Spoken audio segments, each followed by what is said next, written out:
Hello students, जैसा कि आप लोगों को लास्ट लेक्चर में चैप्टर नंबर 3 के बारे में कुछ हम लोगों ने आगे स्टार्ट किया था। Today we are going to start with the new topic of chapter number 3, that is speed and velocity. ये होगा स्पीड एंड वेलोसिटी।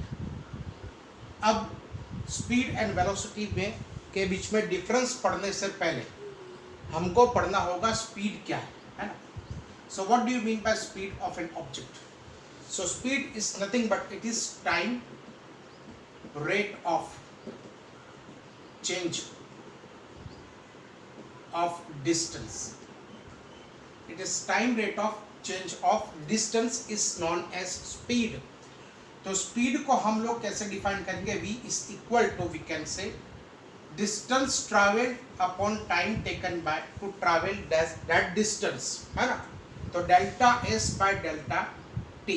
somebody, कितने लोग जो है somebody में से that velocity is equal to delta d by delta t। ये दोनों करेक्ट है। देखिए यहाँ पर speed is equal to delta s by delta t, ये भी डिस्टेंस है, टाइम टेकन, ये delta d by delta t। या तो या आप इसको यूज करो या इसका यूज करो, कोई फर्क नहीं पड़ता, है ना। So it is nothing but it is a time rate of change of distance is known as velocity and it is defined as, कैसे define करते हैं बेटा? It is v is equal to delta s by delta t, है ना। अब यहाँ पर आप देखोगे तो speed is a scalar quantity, scalar quantity। जैसे मैं आपको समझा दूँ कि अगर आप speed की बात कर रहे हैं तो you need not have to specifically mention the direction of the object. देखिए अगर आप कोई स्पीड की बात करें, जैसे for example a train is moving with the speed of 65 kilometre per hour, या ऐसे आप उसको बताओ, तो आपको क्या करना पड़ेगा? सिर्फ ये मैग्नीट्यूड और ये यूनिट, आपको डायरेक्शन के बाद में जो है बताने की जरूरत नहीं है। लेकिन अगर आप वेलोसिटी को बताओगे तो a train is moving with the velocity of 65 kilometre per hour in north direction या ईस्ट डायरेक्शन या at a direction making an angle of 30 degree with the positive X axis, ऐसे आपको बताना पड़ेगा। That we will see later on. तो scalar quantity है और इसका जो यूनिट है ऐसा यूनिट है ना, इसका जो ऐसा यूनिट है, ऐसा unit is nothing but it is metre per second, है ना। और सीजीएस यूनिट क्या है? तो CGS unit will be equal to, we can say, आपके पास ऐसे हो जाएगा जैसे सेंटीमीटर पर सेकंड। और प्रैक्टिकल यूनिट जैसे हम लोग ज़्यादातर यूज करते हैं, that is kilometre per hour, है ना। जैसे आपके स्पीडोमीटर में आपको आएगा ये kilometre per hour. So what we learn here, speed is nothing but it is time rate of change of distance. यहाँ पर v is equal to, we can say, delta s by delta t, और somebody में से velocity is equal to delta d by delta t. It is a scalar quantity. SI unit of the speed is meter per second and CGS unit of is centimeter per second and practical unit is kilometer per hour. Its dimensional formula, देखिए speed का dimensional formula क्या होगा? तो dimensional formula आपके पास हो जाएगा, it is m0 l1 t raised to minus 1. It is m0 l1, we can say t raised to minus 1। ये वाला आपके पास स्पीड के बारे में इसका डायमेंशनल फॉर्मूला हो जाएगा। सो मेक नोट ऑफ दिस।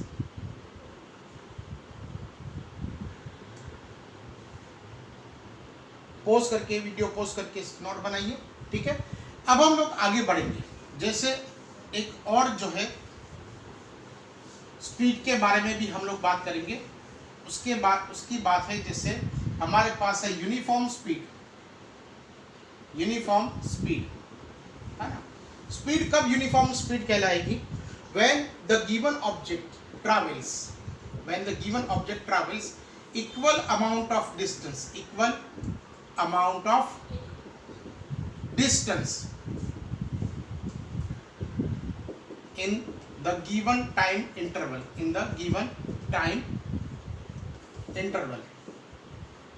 तो ये स्पीड को हम लोग कहेंगे यूनिफॉर्म स्पीड।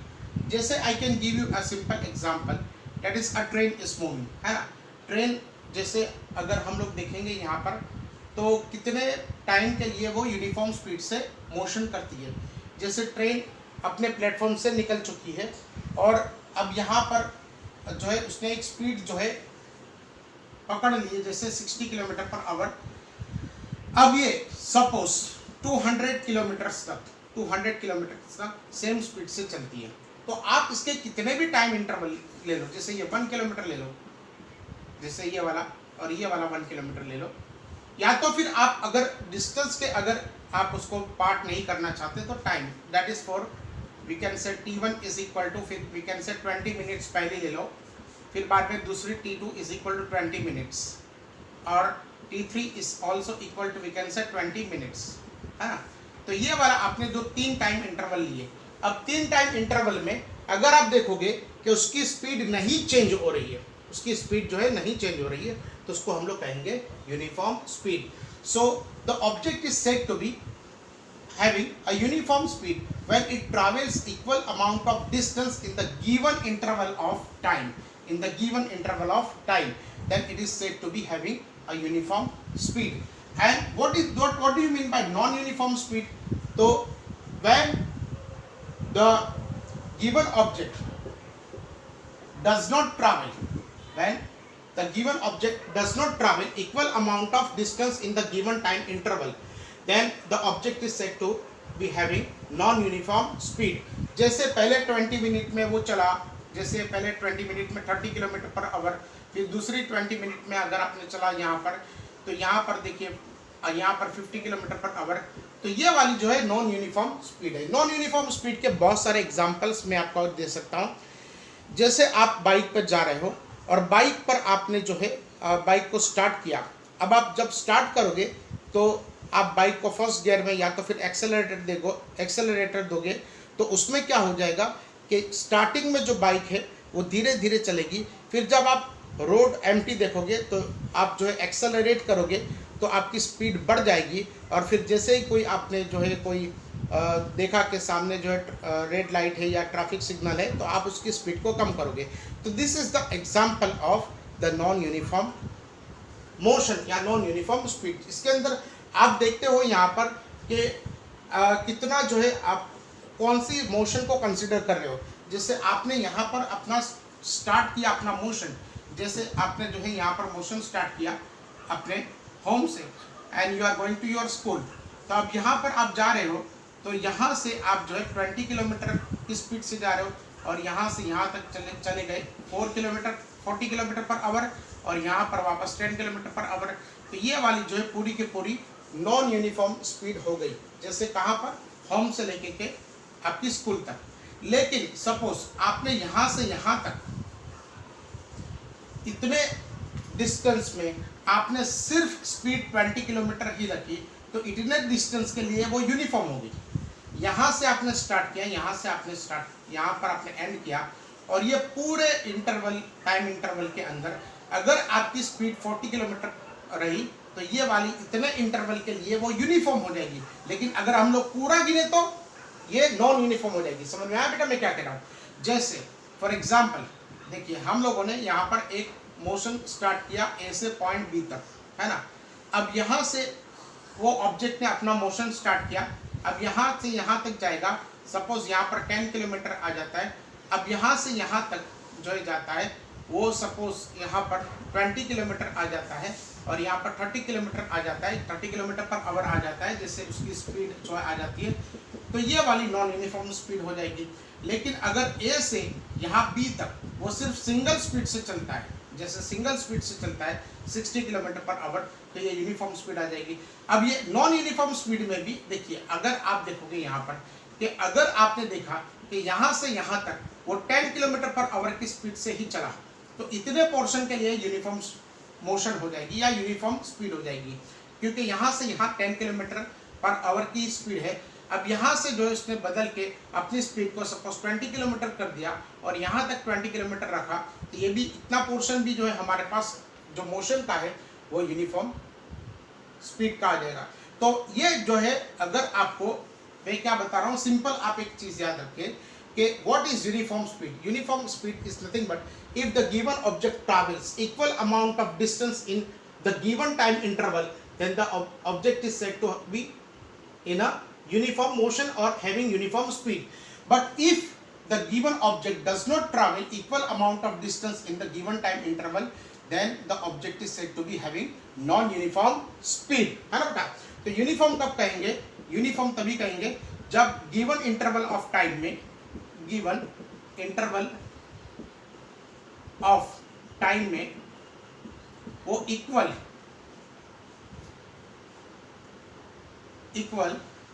डिस्टेंस ट्रैवल करेगा, इक्वल डिस्टेंस ट्रैवल करेगा, तब उसको हम लोग कहेंगे यूनिफॉर्म स्पीड। और अगर वो इक्वल टाइम इंटरवल में अगर यूनिफॉर्म स्पीड नहीं रखता तो ये क्या करता है, इक्वल डिस्टेंस नहीं ट्रैवल करता। जैसे एक ऑब्जेक्ट यहाँ से यहाँ पर गया, अब यहाँ से यहाँ पर गया तो 40 किलोमीटर, उसकी स्पीड चेंज ही नहीं हुई, तो यूनिफॉर्म स्पीड। और अगर यहाँ से यहाँ जाने में उसकी स्पीड चेंज होती है तो वो नॉन यूनिफॉर्म स्पीड है। So it is very simple, that is the object is said to be having a uniform speed if it travels equal distance in the given time interval, and if it does not travel equal amount of distance in the given time, then it is having non uniform speed। तो uniform मतलब speed का magnitude नहीं बदल रहा, और uniform speed का magnitude नहीं बदल रहा, और नॉन यूनिफॉर्म स्पीड का मैग्नीट्यूड बदल रहा है ना।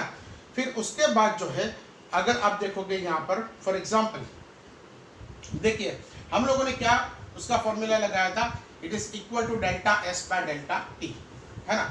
तो हम लोग क्या करेंगे, जनरली जो है हमको यूनिफॉर्म स्पीड के बहुत कम एग्जाम्पल्स देखने को मिलते हैं। जनरली ऐसा नहीं होता, जनरली जो है आप देखोगे तो नॉन यूनिफॉर्म स्पीड ही आपको दिखाई देगी। हर बार आप देखोगे नॉन यूनिफॉर्म स्पीड में ही जो है कोई भी ऑब्जेक्ट मोशन करता दिखाई देगा, है ना। यूनिफॉर्म स्पीड के बहुत कम एग्जाम्पल है। जैसे I can give you a simple example of uniform speed. जैसे आपके पास जो है ये सन है ना, सन के आसपास जो है अर्थ घूम रही है ना, तो इसकी स्पीड देखोगे तो ये इक्वल अमाउंट में, इक्वल टाइम में इक्वल अमाउंट ये ट्रैवल करती है। आप इसको अभी ऐसा अज्यूम कर सकते हो। फिर हम लोग देखेंगे, है ना, अभी तक जो आपने पढ़ा है, देखिए अभी तक जो आपने पढ़ा है उसके हिसाब से अगर मैं देखूं तो ये यहाँ पर जो अर्थ है, ये अर्थ जो है इक्वल डिस्टेंस ट्रैवल करती है equal given amount of time में, है ना। तो ये वाली जो है अर्थ की जो आप स्पीड कह सकते हो, वो यूनिफॉर्म स्पीड आप कह सकते हो अभी तक। लेकिन ग्रेविटेशन में मैं आपको पढ़ाऊंगा कि ये भी यूनिफॉर्म नहीं है, ये भी यूनिफॉर्म नहीं है। लेकिन अभी के हिसाब से आप ऐसा समझ लो कि यहाँ पर अर्थ जो मोशन करती है सन के अराउंड में, तो ये यूनिफॉर्म स्पीड का एक एग्जाम्पल है। और जनरली नॉन यूनिफॉर्म स्पीड का जो आप एग्जाम्पल देखोगे तो ये बहुत सारे एग्जाम्पल्स जो है आपको यहाँ पर हमको डे टू डे लाइफ में मिल जाएंगे। जैसे ट्रेन स्टार्ट्स, है ना, तो जब शुरू करती है तो उसकी स्पीड कम होती है, फिर स्पीड बढ़ जाती है, फिर दूसरा स्टेशन आता है तो स्पीड जो है वापस उसकी हमारे पास कम हो जाती है। अब देखेंगे हम लोग, हमारे पास जो अगर आपके पास जो सम्स आएंगे वो अलग तरीके के आएंगे, तो देखेंगे हम लोग वो सम्स कैसे आते हैं। तो देखेंगे हम लोग जो हमारे पास जो सम्स आएंगे उसके अंदर या तो आपको एवरेज स्पीड के बारे में पूछा होगा, या तो फिर इंस्टेंटेनियस स्पीड के बारे में पूछा होगा। इंस्टेंटेनियस स्पीड के बारे में आपको ये पूछा होगा। अब ये दोनों में क्या आपके पास क्या फर्क है। जैसे एवरेज स्पीड की मैं बात कर रहा हूँ, ये this is the formula for the average speed. So v is equal to total distance travel upon total time taken. This is the formula for the average speed. So average speed is having the formula of total distance travel upon total time taken. अब देखिए for example, कोई बंदा यहाँ बड़ौदा से निकलता है, अहमदाबाद तक पहुँचता है ना। सो ये डिस्टेंस ट्रैवल करता है आपके पास फॉर एग्जाम्पल 100 किलोमीटर, और इसको टाइम लगता है suppose 2 hours. So average speed, कितनी स्पीड से वो बड़ौदा से अहमदाबाद गया होगा, so it is equal to 100 divided by 2। So v is equal to, we can say 50 kilometre per our की एवरेज स्पीड से वो बड़ौदा से अहमदाबाद पहुंचा। अब इसका मतलब ये नहीं होता, देखिए मैं आपको बताता हूँ कि एवरेज स्पीड का जो है डिसएडवांटेज क्या है कि हमको eight a given point of time हमको किसी भी ऑब्जेक्ट की स्पीड नहीं मिलती। जैसे वो बड़ौदा से जब स्टार्ट किया होगा और अहमदाबाद पहुंचा होगा, तो क्या उसकी स्पीड क्या 50 किलोमीटर ही रही होगी? नहीं। जब उसने स्टार्ट किया तो he may have started with the 10 kilometre per hour, या तो जब स्टार्ट किया होगा तब तो उसकी स्पीड 0 होगी, फिर 10 हुआ, फिर सिटी में जब चला होगा तो 20 किलोमीटर पर आवर हुआ होगा, फिर जब हाईवे पे 100 किलोमीटर पर आवर हुआ होगा, फिर बाद में अहमदाबाद सिटी में जब पहुंचा होगा तब उसकी स्पीड कम होगी। तो ये अलग अलग टाइम पे हमको यहाँ पर एवरेज स्पीड से कुछ आइडिया नहीं मिलता, but average speed is defined as total distance travel upon total time taken. So what do you mean by average speed? So average speed इसको हम लोग जनरली ऐसे भी लिखते हैं v average, है ना, v average या तो v avg, v average is equal to total distance travel upon total time taken. ये वाली हमारे पास एवरेज स्पीड है। जैसे एक यहाँ पर एक ऑब्जेक्ट ने अपना मोशन स्टार्ट किया, यहाँ पर पहुंचा, तो सपोज ये डिस्टेंस जो ट्रैवल किया डेल्टा एस और upon time taken, this if you take the ratio of these two, that is total distance travel upon total time taken, you will get the average speed of that motion. इसमें ये motion के अंदर इस point पे उस particle की क्या speed होगी उसका कोई आइडिया हमको नहीं मिलता। जैसे यहाँ पर उसकी क्या स्पीड होगी उसका कोई आइडिया हमको नहीं मिलता, है ना। फिर उसके बाद इंस्टेंटेनियस स्पीड कैसे करते हैं, तो जैसे आपने कार में ट्रैवल किया होगा, सपोज आप बड़ौदा से अहमदाबाद कार में गए होंगे, तो वहाँ पर क्या होगा कि जब जो ओडोमीटर दिखाता है ना आपको जो स्पीड, जैसे आपके पास जो स्पीडोमीटर है, ओडोमीटर तो जो है वो आपको किलोमीटर दिखाता है, लेकिन जो स्पीडोमीटर जो दिखाता है आपको जो स्पीड, जो उसका इंडिकेटर दिखाता है 40 पे, कभी 50 पे चला गया, कभी 60 पे, वो इंस्टेंटेनियस स्पीड है। So instantaneous speed is nothing but it is the speed at a given point of time, at a given point of time. So speed at a given point of time,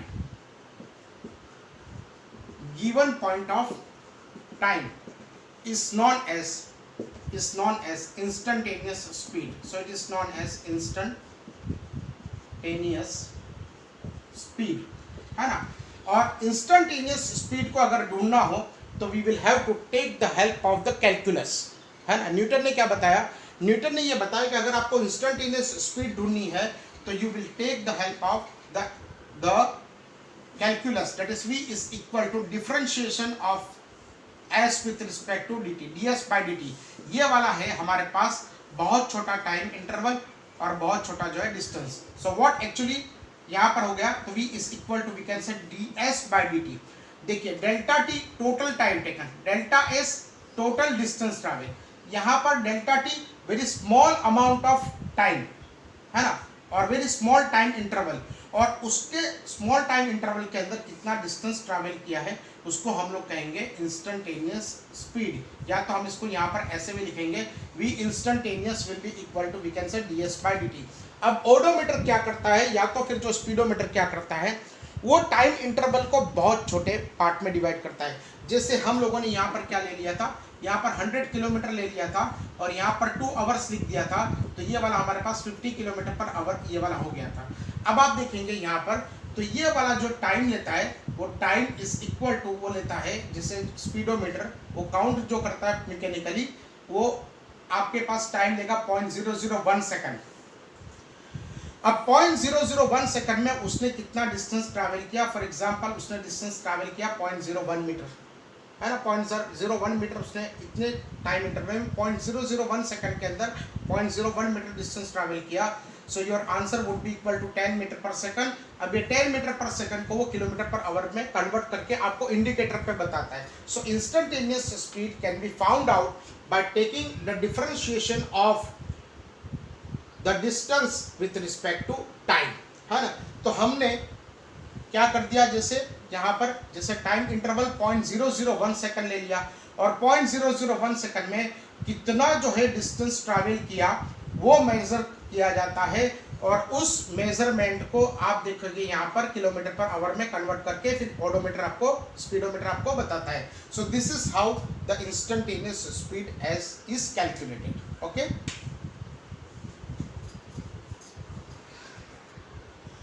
तो हमने क्या देखा, हमने ये देखा कि speed can be uniform, speed can be non uniform, speed can be average speed, can be instantaneous है ना।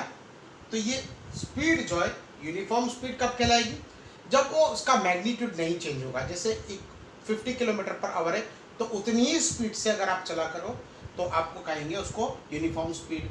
फिर नॉन यूनिफॉर्म कहेंगे किसको, तो नॉन यूनिफॉर्म जो है कहेंगे अगर आपने जो है स्टार्टिंग में कुछ स्पीड अलग रखी, फिर बाद में कुछ अलग हो गई, फिर एंड में कुछ अलग हो गई, तो वो वाली नॉन यूनिफॉर्म स्पीड होगी। अच्छा, नॉन यूनिफॉर्म स्पीड के अंदर भी नॉन यूनिफॉर्म, जैसे आप यहाँ से यहाँ तक जाते हो तो ये नॉन यूनिफॉर्म स्पीड का पूरा स्पान है।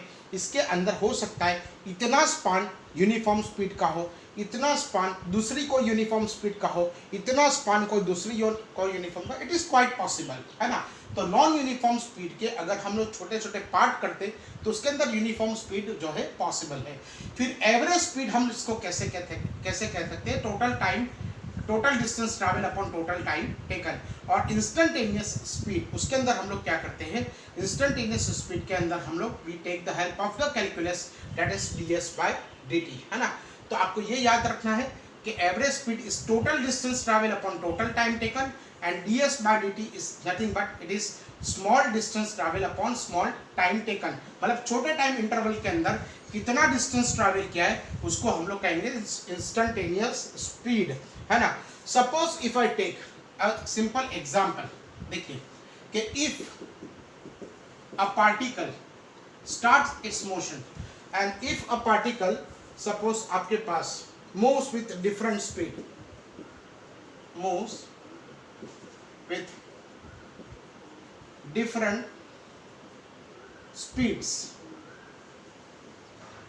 of v1 v2 up to we can say vn, है ना, in time intervals t1 t2 up to tn covering distances we can say s1 S2 up to Sn, है ना। अगर हम लोग ये एग्जांपल लेते हैं, फॉर एग्जांपल देखिए हमारे पास एक नॉन यूनिफॉर्म मोशन का या तो नॉन यूनिफॉर्म स्पीड का एक एग्जांपल आ गया। जैसे हम लोगों ने यहाँ से A से B तक जो है हमको किसी पार्टिकल की मोशन का स्टडी करना है। अब यहाँ पर क्या हुआ, उसने v1 जितनी स्पीड से t1 टाइम इंटरवल में यहाँ पर s1 जितना डिस्टेंस को ट्रैवल किया। फिर वो क्या करेगा, सपोज यहाँ पर S2 जितना टाइम इंटरवल, सपोज मैं आपको ये अलग कर दूं, ये दोनों सेम भी हो सकते हैं, नहीं भी हो सकते हैं, है ना। दिस टू में B same, may not be same. अब देखिए यहाँ पर S2 जितना डिस्टेंस ट्रैवल किया उसने V2 जितनी स्पीड से, टाइम टेकन वाज T2, और यहाँ पर वो गया और यहाँ पर जो है Sn जितना डिस्टेंस ट्रैवल कर दिया। अब यहाँ पर अगर आप देखोगे तो उसने Vn जितनी स्पीड से Tn जितना टाइम ले लिया है। तो अगर आपके पास कोई ऐसा एग्जाम्पल आता है तो उसके अंदर आप एवरेज स्पीड कैसे निकालोगे।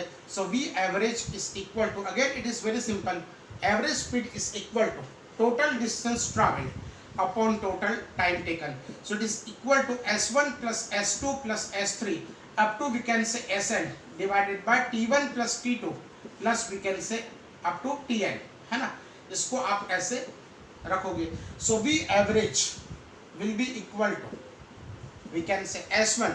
So can I write like this, that is S1 is equal to V1 into T1। जैसे यहाँ पर हम लोग इसको एक सिंपल एग्जांपल लेंगे। जैसे V1 जो स्पीड थी उसमें S1 जितना डिस्टेंस ट्रैवल किया T1 टाइम इंटरवल में। सो ये वाला हो गया V1 T1 is equal to S1, होगा ना बेटा, V1 T1 is equal to S1।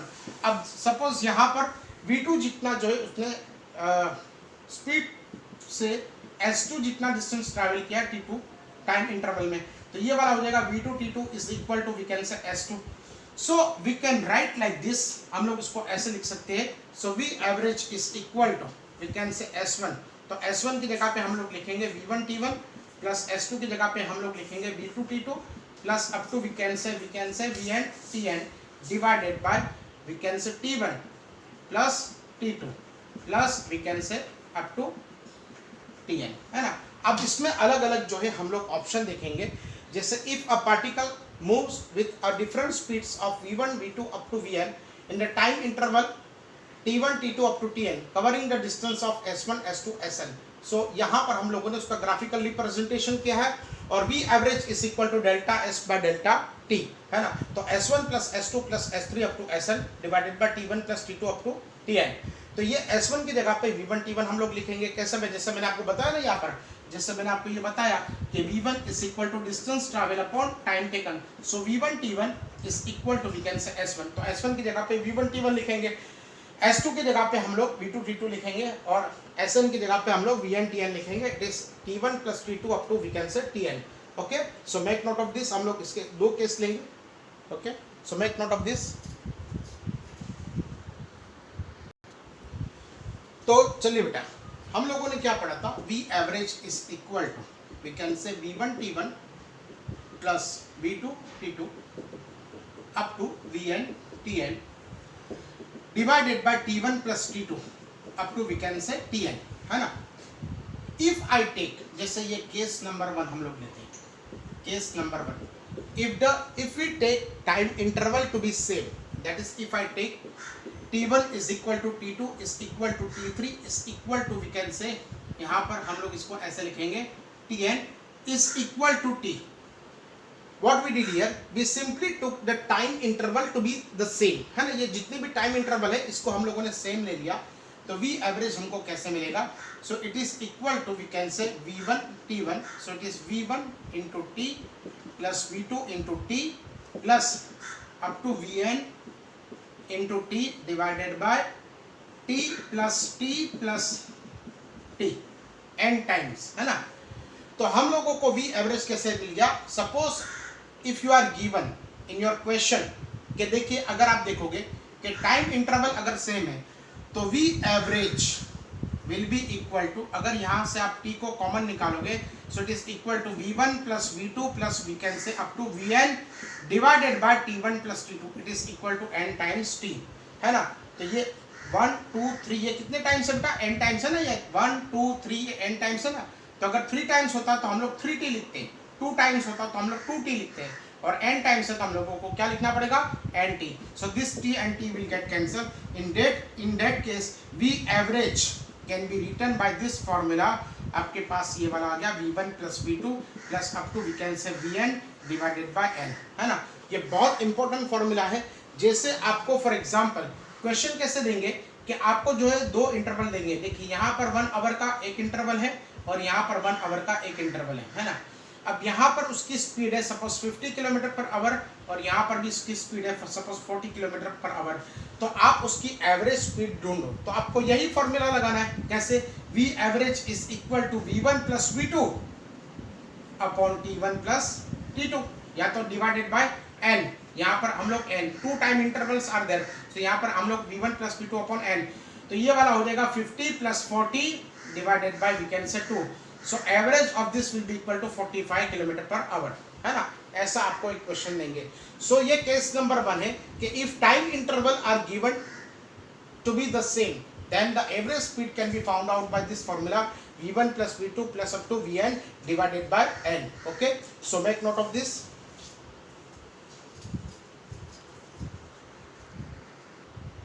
Now we will take case number 2. In case number 2, we will assume that if a particle travels distances S1, S2 up to we can say Sn in or with speed of V1 V2 up to we can say Vn। ऐसे अगर हम लोग देखेंगे यहाँ पर, so average speed V average will be equal to we can say total distance travel S1 plus S2 plus up to Sn upon total time taken, so T1 plus T2 up to we can say Tn, है ना। Now V average can also be written here as S1 plus S2 plus up to we can say Sn, और T1 जो है इसकी जगह पे हम लोग इसको ऐसे लिखेंगे। देखिए आपके पास V1 is equal to S1 upon T1, so T1 is equal to S1 upon V1। Can I write like this or not, है ना।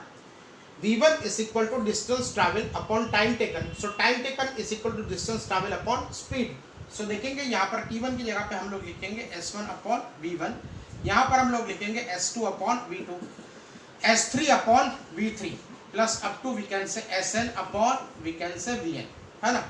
तो अगर हम लोग देखेंगे यहाँ पर तो v average will be equal to we can say s1 plus s2 plus up to we can say sn divided by s1 plus s2, यहाँ पर s1 upon v1 plus s2 upon v2 plus up to we can say sn upon vn. So this is going to be your formula if you are given this case, if a particle travels distance s1 s2 sn with speeds of v1 v2 up to vn, है ना। अब यहाँ पर हम लोग case क्या लेंगे कि if s1 is equal to s2 is equal to we can say sn is equal to s, दिख रहा है आपको, एक मिनट, ओके दिख रहा है। तो यहाँ पर आप देखोगे v average will be equal to we can say, यहाँ पर अगर हम लोगों ने यहाँ पर ये सब सेम ले लिया, मतलब यहाँ पर s1 s2 और s2 sn ये सारा पूरा के पूरा हम लोगों ने सेम ले लिया, तो it will be equal to s plus we can say s divided by s upon v1 plus s upon we can say v2 plus up to we can say s upon vn. Okay, so make note of this. आगे हम लोग देखते हैं, video को pause करके इसकी note बनाइए. Okay, मिटा दें. ओके, सो ये वाला हमारे पास आ जाएगा, हमारे पास v average will be equal to, यहाँ पर इफ यू टेक ये वाला सभी का एडिशन लोगे तो this will be equal to ns, और अगर यहाँ पर इसमें से s को कॉमन निकालेंगे तो ये आ जाएगा 1/v1 plus 1/v2 plus up to 1/vn, है ना. तो ये s and s will get cancel, so v average will be equal to n upon 1/v1 plus 1/v2 plus up to we can say 1/vn. So this is going to be your formula for this case number 2. क्या case है कि उसके अंदर जो है हमारे पास equal amount of distances अगर हमने ले लिया तो उसकी एवरेज स्पीड हम लोग कैसे ढूंढेंगे, यहाँ पर बाय यूजिंग दिस फॉर्मूला. जैसे फॉर एग्जांपल हमारे पास 3 डिस्टेंसेस है, ये 3 डिस्टेंसेस कितने हैं वो हमको पता नहीं, लेकिन यहाँ पर उसकी स्पीड है 50, यहाँ पर उसकी स्पीड है 30 और यहाँ पर उसकी स्पीड है 20, है ना. तो इसकी एवरेज स्पीड क्या हो जाएगी, so V average will be equal to we can say 3, क्योंकि 3 टाइम इंटरवल है, 3 divided by 1/50 plus 1/30 plus 1/ we can say 20. So ये वाला क्या हो जाएगा, so V average will be equal to 3. अब आप लोग यहाँ पर एलसीएम लोगे तो ये वाला एलसीएम आपके पास 5, 3, 15 एंड 2, 30, मतलब let us take 300 as LCM, है ना. 300 एलसीएम नहीं होगा या सीएम भी होगा तो भी चलेगा, कॉमन मल्टीपल भी होगा, लिस्ट नहीं होगा तो भी चल जाएगा, कोई फिक्र की बात नहीं. एलसीएम ना होके सीएम हो गया, मतलब लिस्ट कॉमन मल्टीपल ना होके कॉमन मल्टीपल हो गया तो भी आपको कोई दिक्कत नहीं आ जाएगी. जैसे 5, 6 30, यहाँ पर आपके पास 10 से मल्टीप्लाई करना पड़ेगा, यहाँ पर आपको 15 से मल्टीप्लाई करना पड़ेगा. सो ये वाला हो गया आपके पास 6 प्लस ये वाला हो गया आपके पास 10 और ये वाला हो गया आपके पास 15. So V average will be equal to 900, ये मल्टीप्लिकेशन में आ जाएगा. 900 डिवाइडेड बाय आपके पास ये कितना आ जाएगा 25 प्लस 6, है ना. तो ये वाला हो गया आपके पास नियरली 31, है ना. तो V average will be equal to 900 upon 31. फिर आप सिंपल डिवीजन कर लीजिए, 900 डिवाइडेड बाय 31, जो आपको आए वो आपका आंसर, है ना. अप्रोक्सीमेटली 30 पॉइंट समथिंग आ जाएगा, बिकॉज ये 30 से अगर मल्टीप्लाई करें डिवाइड करेंगे तो वी विल गेट 30, लेकिन यहाँ पर 31 है तो ये लगभग 29 पॉइंट समथिंग, 29.9 के आसपास आना ही चाहिए, है ना. 9.99 समथिंग ऐसे आपके पास kilometre per hour will be your answer, है ना. ये अप्रोक्सीमेट है, आप एग्जैक्ट करके देख लीजिए कितना आ रहा है ना. तो this is how we can calculate the average speed. Okay, so make note of this. अब देखिए बेटा, हम लोग जो है नेक्स्ट टॉपिक पढ़ते हैं वेलोसिटी के बारे में। सो वेलोसिटी क्या है? Velocity is nothing but it is time rate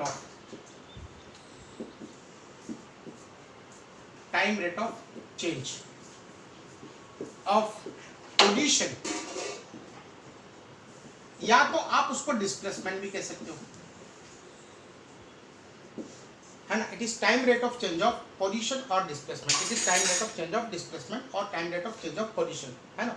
actually velocity को हम लोग कैसे डिफाइन करेंगे? वेलोसिटी जो है it is nothing but it is displacement divided by total time taken, है ना। स्पीड को कैसे डिफाइन करते थे? टोटल डिस्टेंस ट्रैवल, उसमें क्या था? डिस्टेंस। डिस्टेंस कौन सी क्वांटिटी है बेटा? Scalar quantity. और यहां पर जो है टाइम टेकन, है ना। ये डिस्टेंस जो है, ये स्पीड जो है, स्पीड का फॉर्मूला ये था डिस्टेंस अपॉन टाइम टेकन, जबकि वेलोसिटी का फॉर्मूला है डिस्प्लेसमेंट अपॉन टाइम टेकन। अगर आप चैप्टर नंबर 4 में होते ना तो ये वेलोसिटी को हम लोग ऐसे बताते हैं, लेकिन चैप्टर नंबर 3 में क्योंकि वेक्टर्स आपको अभी तक नहीं पढ़ाए तो उस वजह से आप इसको ऐसे ही समझो कि velocity is equal to displacement upon time taken. So it is nothing but displacement upon time taken. अब आपको पता है displacement is a vector quantity, displacement vector quantity है, तो ये वेलोसिटी भी आपके पास क्या हो जाएगी? It is nothing but it is vector quantity, है ना। अब इसको मेजर किया जाता है, इसका ऐसा यूनिट है वेलोसिटी का, ऐसा यूनिट। देखिए दोनों में क्या फर्क है? वापस स्पीड के अंदर डिस्टेंस अपॉन टाइम टेकन और यहाँ पर displacement upon time taken, displacement upon time taken, है ना। अब ऐसा यूनिट जो है इसका मीटर पर सेकंड ही रहेगा। सीजीएस यूनिट है इसका आपके पास ये वाला सेंटीमीटर पर सेकंड रहेगा, और प्रैक्टिकल यूनिट है वो रहेगा आपके पास किलोमीटर पर आवर, है ना, kilometre per our.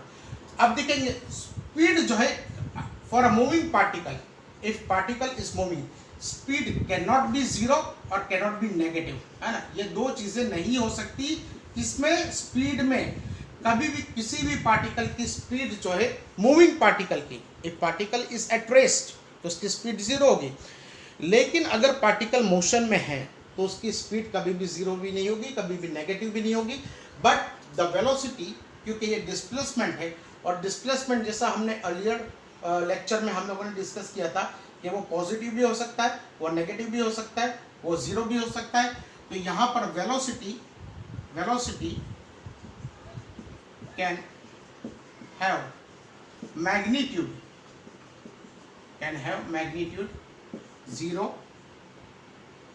then magnitude, positive magnitude can also be there and negative magnitude can also be there. So ये वाला जो है हमारे पास velocity can have magnitude 0, positive और negative। क्यों? क्योंकि displacement जो है ना बेटा वो positive, negative या 0 हो सकता है ना। So it is nothing but it is time rate of change of position or it is displacement upon time taken. So velocity is a vector quantity और scalar quantity, ये वाली कौन सी quantity है? ये वाली है आपके पास vector quantity। और अगर आप velocity की बात करोगे तो compulsory आपको उसकी direction के बारे में ही भी बताना पड़ेगा। Suppose if I take a statement like this, देखिए तो ये वाला जो है अगर मैं ऐसा बोलूँ कि if a train is moving with the velocity of 50 kilometre per our, क्या बोल दिया मैंने? Velocity of 50 kilometre per our, सिर्फ इतना बोलूं तो this is totally meaningless statement. Meaningless हुआ क्यों? क्योंकि यहां पर मैं किसकी बात की है? वेलोसिटी की। तो I must say the direction of this also, velocity of 50 kilometre per our, a train is having velocity of 50 kilometre per hour in north direction और इन साउथ डायरेक्शन और in the direction making an angle of 45 degree with positive axis, और या तो north east direction. आपको direction mention करना ही होगा जब आप वेलोसिटी की बात करोगे। तो अगर आप ऐसा बोलते हो कि अ train is moving with the speed of 50 kilometre per hour, so it is meaningful statement, ये मीनिंगफुल हो गया। लेकिन अगर आप वेलोसिटी के बारे में बात करते हो कि if a train is moving with the velocity of 50 kilometre per our, सिर्फ इतना ही बोलोगे तो इट इज टोटली मीनिंगलेस, है ना। तो उसको मीनिंगफुल बनाने के लिए आपको क्या करना पड़ेगा? उसका जो है डायरेक्शन भी आपको बताना पड़ेगा। Okay, so make note of this.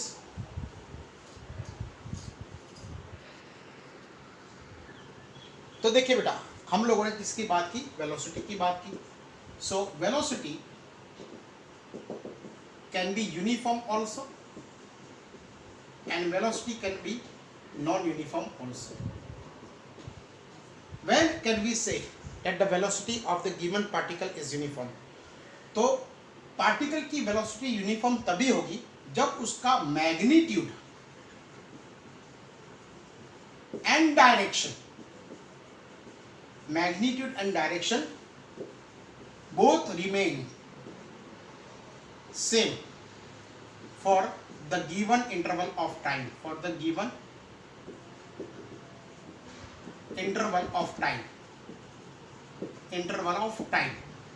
क्या सेम रहना चाहिए गिवन इंटरवल ऑफ टाइम में? उसका मैग्नीट्यूड भी सेम रहना चाहिए और डायरेक्शन भी सेम रहनी चाहिए.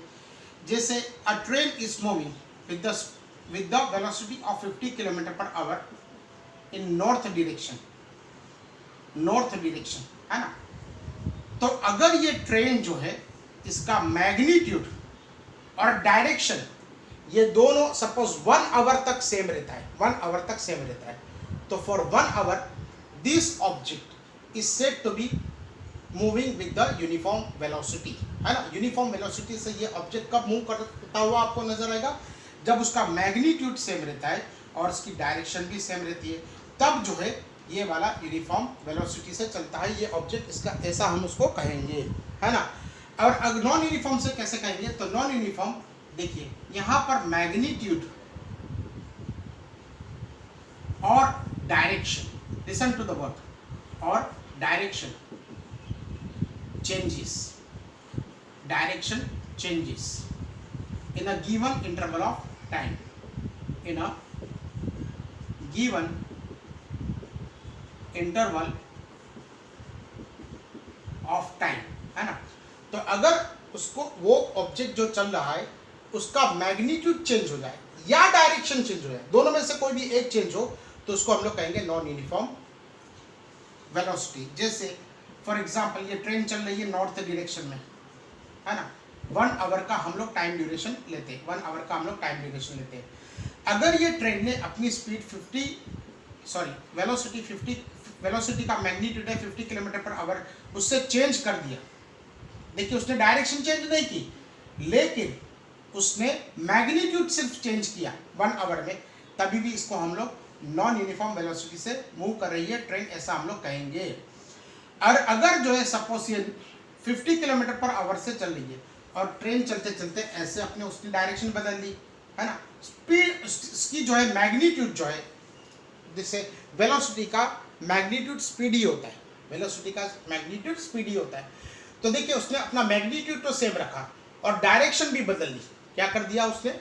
मैग्नीट्यूड सेम रख दिया और डायरेक्शन बदल दी, तब उसको हम लोग कहेंगे the object is moving with non uniform velocity.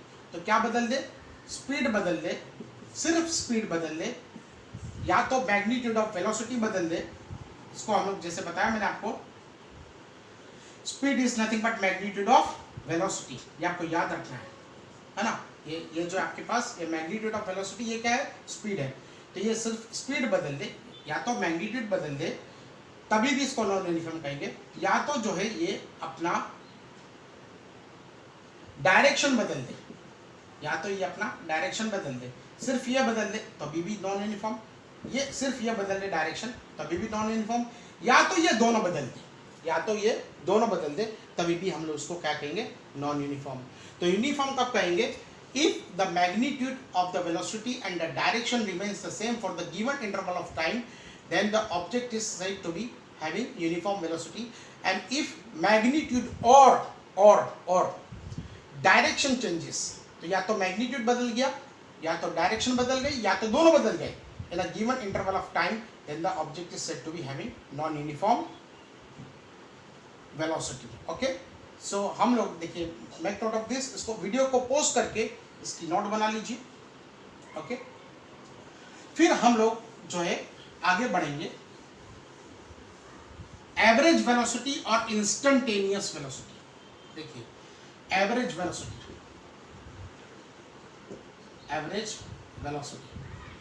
है ना, और इंस्टेंटेनियस वेलोसिटी. ओके, सो इंस्टेंटेनियस वेलोसिटी। ये दोनों के बारे में भी हम लोग देखते हैं। देखिए इसको, अब देखिए बेटा, एवरेज वेलोसिटी इसको हम लोग कैसे डिफाइन करेंगे। So average velocity is nothing but, average velocity is defined here as total displacement, we can say total displacement upon total time interval और टाइम टेकन, टाइम इंटरवल और टाइम टेकन, है ना। सो average velocity इसको हम लोग generally we बार के तौर पे भी लगाते हैं, या तो आपको वी बार नहीं लगाना तो वी एवरेज भी आप लगा सकते हो, स्पीड में भी ऐसा कर सकते हो, वी एवरेज या वी बार, है ना। तो it is total displacement upon total time taken. और इंस्टेंटेनियस वेलोसिटी इसको हम लोग ऐसे डिफाइन करेंगे, v is equal to we can say ds by dt, इसको हम लोग ऐसे डिफाइन करेंगे। We will take the help of the calculus to define the magnitude of the velocity. इसकी डायरेक्शन के बारे में बात हम लोग बाद में करेंगे, लेकिन सिर्फ जो है इंस्टेंटेनियस वेलोसिटी की बात करेंगे। So it is defined as ds by dt। अगर हम लोग आगे चले तो ये एवरेज वेलोसिटी के अंदर जो है हमारे पास दो केस आएंगे। जैसे एवरेज वेलोसिटी, इसके अंदर हम लोग लेंगे केस नंबर 1, है ना। उसके अंदर केस नंबर 1 के अंदर क्या होगा कि if we can say if the magnitude of the velocity changes in small intervals of time, तब हम लोग इसका जो है यहाँ पर इसको एवरेज वेलोसिटी कैसे ढूंढेंगे, है ना। तो एवरेज वेलोसिटी ढूंढने के लिए अगर magnitude of the velocity changes with small interval of time, तो इसका मैग्नीट्यूड कैसे ढूंढेंगे। तो again v bar is equal to we can say s1 plus s2 plus we can say up to sn divided by t1 plus t2 plus up to we can say tn, है ना। तो यहाँ पर generally vs is equal to we can say generally s1 is equal to v1 t1 plus we can say v2 t2 plus up to we can say vn tn divided by t1 plus t2 plus up to we can say tn, है ना। अब कितने questions के अंदर अगर आप देखोगे ना, कितने क्वेश्चंस के अंदर, तो ये जो वेलोसिटी का जो फंक्शन है, जैसे मैंने आपको बताया था कि physics is spoken in language of mathematics, है ना। फिजिक्स जो है हमेशा उसकी बात की जाती है मैथमेटिक्स के लैंग्वेज में ही। तो यहाँ पर वी बार, इसको जनरली अगर मैं आपको नेक्स्ट क्वेश्चंस कराऊंगा उसके अंदर आप देखोगे कि यहाँ पर जो वेलोसिटी का जो आपके पास अगर वेरिएबल वेलोसिटी है तो उसको एक फंक्शन के तौर पे दिया जाता है। जैसे ये ऐसा दिया जाएगा v is equal to x cube, है ना, या तो v is equal to we can say t cube plus 3, ऐसे कुछ दिया जाएगा। तो अगर फंक्शन के तौर पे दिया जाता है, सो average velocity can also B found out. अगर इस टर्म्स में दिया जाता है तो ये वाला फॉर्मूला भी आपको लगाना पड़ेगा। Again it is a calculus, so ये वाला फॉर्मूला हो जाएगा it is v into D T, integration of v with respect to D T. इसको हम लोग ऐसे लिखेंगे v bar is equal to integration of v with respect to D T divided by integration of we can say D T. ये वाला formula भी आपको generally velocity के अंदर बहुत काम आएगा। It is nothing but integration of v with respect to dt, क्या हो जाएगा ये टाइम, ये जो है हो जाएगा हमारे पास distance, and it is integration of dt, ये टोटल टाइम हो जाएगा। ओके, सो एवरेज वेलोसिटी के अंदर अगर हम लोग केस नंबर 1 लेंगे तो उसके अंदर if the magnitude of the velocity changes in small interval of time, that is v bar is equal to s1 plus s2 plus up to sn divided by t1 plus t2 up to tn. So v bar is equal to v1 t1 plus v2 t2 up to vn tn is t1 plus t2 up to v can say tn. So v bar is equal to integration of v with respect to dt upon integration of dt. ये वाला formula भी आप इसको याद रखोगे, है ना। सो make note of this.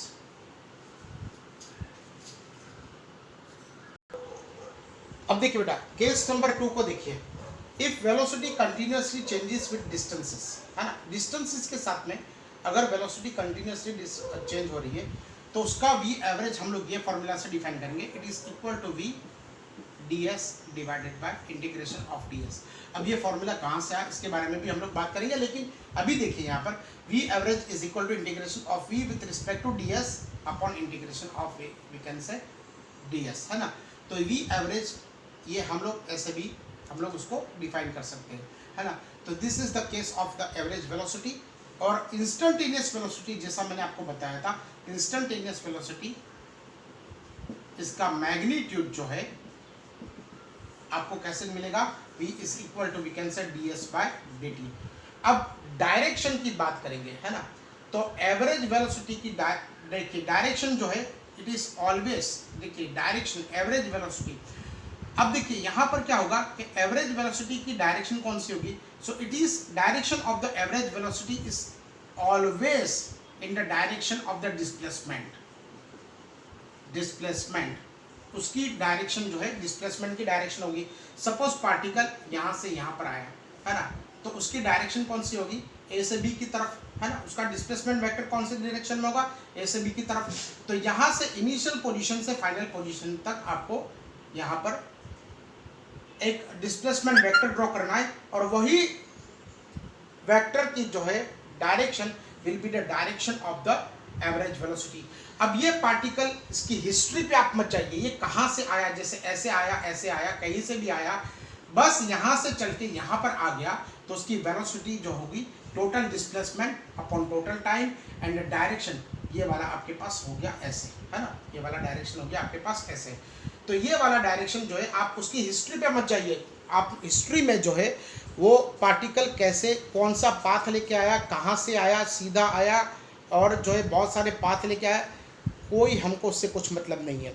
Average velocity जो है उसकी direction is always taken in the direction of the displacement, है ना, ये डिस्प्लेसमेंट। लेकिन इंस्टेंटेनियस वेलोसिटी में जैसे अगर आपके पास देखिए ये पार्टिकल यहाँ से यहाँ पर है ना, तो ये पार्टिकल ऐसे मूव कर रहा है फॉर एग्जांपल, तो इस पॉइंट पे अगर हमको वेलोसिटी ढूंढनी है तो यहाँ पर हम लोग छोटा इंटरवल ऑफ टाइम लेंगे, डेट इज dt, और यहाँ पर डिस्टेंस ट्रैवल ds, ये हमको इंस्टेंटेनियस वेलोसिटी देगा, और ये डिस्प्लेसमेंट इसी डायरेक्शन में होगा, that is displacement will be the direction of the tangent, देखिए tangent to the given curve at the given point. जैसे मैंने आपको बता दिया कि फॉर एग्जांपल देखिए ये वाला हमारे पास कोई पार्टिकल यहाँ से यहाँ तक मूव कर रहा है, अब पार्टिकल यहाँ से यहाँ तक मूव कर रहा है, तो ये पॉइंट पे अगर हमको जो है इंस्टेंटेनियस वेलोसिटी चाहिए तो we will take the help of the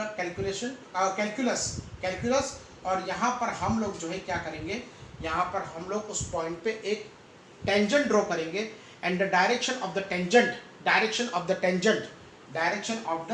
tangent will be the direction of the instantaneous velocity at the given point of time। ये सब चीज़ें आपको कब समझ में आएगी, जब हम लोग एक्चुअल जो है इसके एग्जांपल्स करेंगे, जब इसके न्यूमेरिकल्स करेंगे, तब आपको जो है इसमें ज़्यादा से ज़्यादा आपको समझ में आ जाएगा। अच्छा, जैसे मैंने आपको आज वर्कशीट जो दी है ना बेटा, उसके अंदर जो है मैंने एक्सेलरेशन के भी कुछ सम्स दिए, तो वो आप मत कीजिए, है ना, वो एक्सेलरेशन का टॉपिक हम लोग नेक्स्ट लेक्चर में थोड़ा सा डिस्कस करेंगे। हम लोगों ने सिर्फ स्पीड और वेलोसिटी के बारे में थोड़ा सा डिस्कस किया है, और स्पीड और वेलोसिटी के बारे में जैसा डिस्कस किया है वैसे ही जो है आपको यहाँ पर मैंने आपको समझाने की कोशिश करी। अगेन आई रिपीट, ये ऑनलाइन लेक्चर्स ये कभी भी जो है एक्चुअल लर्निंग से कभी भी जो है बढ़ नहीं सकता। एक्चुअल जो आपको क्लासरूम टीचिंग होगा उसके अंदर जो आपको जो मज़ा आने वाला है उससे कहीं ज़्यादा है ना बेटा। तो हम लोग नेक्स्ट लेक्चर में आगे पढ़ेंगे। एक्सेलरेशन के आपको जो वर्कशीट दिए उसके सम्स आप मत कीजिए, और वो जो है हम लोग नेक्स्ट लेक्चर में देखेंगे। आज हम लोगों ने सिर्फ आपको शीट नंबर जो 1 दिए सिर्फ उसी के सम कीजिए, और बाकी का हम लोग नेक्स्ट लेक्चर में देखेंगे। ओके, तो पढ़ाई करते रहिए बेटा। Thank you.